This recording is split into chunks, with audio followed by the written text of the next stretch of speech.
I think your audience knows, I think we all know that in this day and age, a computer can do anything. These voter machines are essentially a computer. Who is to say they could not be rigged? Of course they can.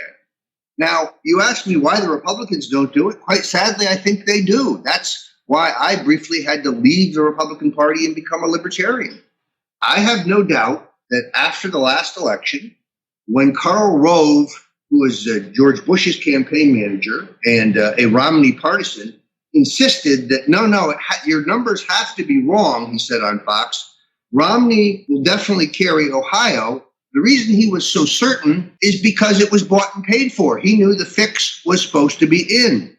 Therefore, I can only conclude that sometimes things don't stay bought. And perhaps Obama came in with a better offer. But yes, we do have widespread This stuff voting. is going to horrify most voters. I mean, this is amazing. Well, I think that there's a mathematician named Richard Charnin. He's a very eccentric fellow.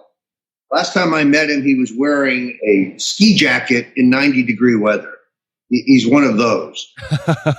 He's also brilliant. He's a retired mathematician, and he's a genius.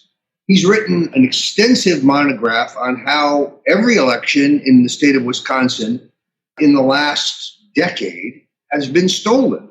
And you figure this out by comparing the polling on a district-by-district basis to the results. And then you'll find a swing that is just mathematically impossible. In other words, if you were losing a given precinct by 4 points, and then you win it by 12, such a swing is unlikely, to say the least. So, what does this swing? Do they typically move in one direction?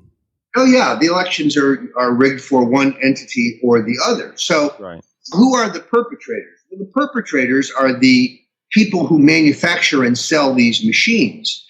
The most common electronic voting machine, which is really just a computer, is a company called Diebold. Diebold's top executives and the owners of the company are major donors to the Bushes. Is this a major factor on how George W. Bush quite improbably beat John Kerry? An election that, in all truth, on paper, Kerry should have won and Bush should have lost. So, to bring it to the current time, I think we have widespread voter fraud. The first thing that Trump needs to do is begin talking about it constantly. It's inoculation, if you will. He needs to say, for example, today would be a perfect example, I am leading in Florida. The polls all show it. If I lose Florida, we will know that there's voter fraud. Yes. If there's voter fraud, this election will be illegitimate. The election of the winner will be illegitimate. We will have a constitutional crisis. We will have widespread civil disobedience, and the government will no longer be the government. If we can't have an honest election, nothing else counts.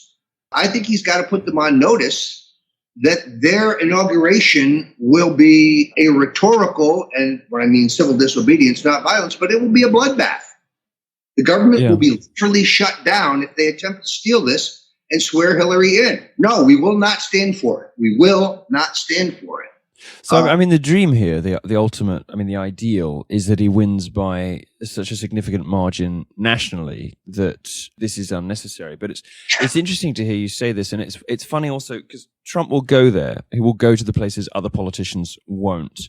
And he's probably the only person to run for president in the last 50 years who would dare to do this and might even get away with it. It's remarkable, isn't it, how he's just sort of re-injected reality into politics.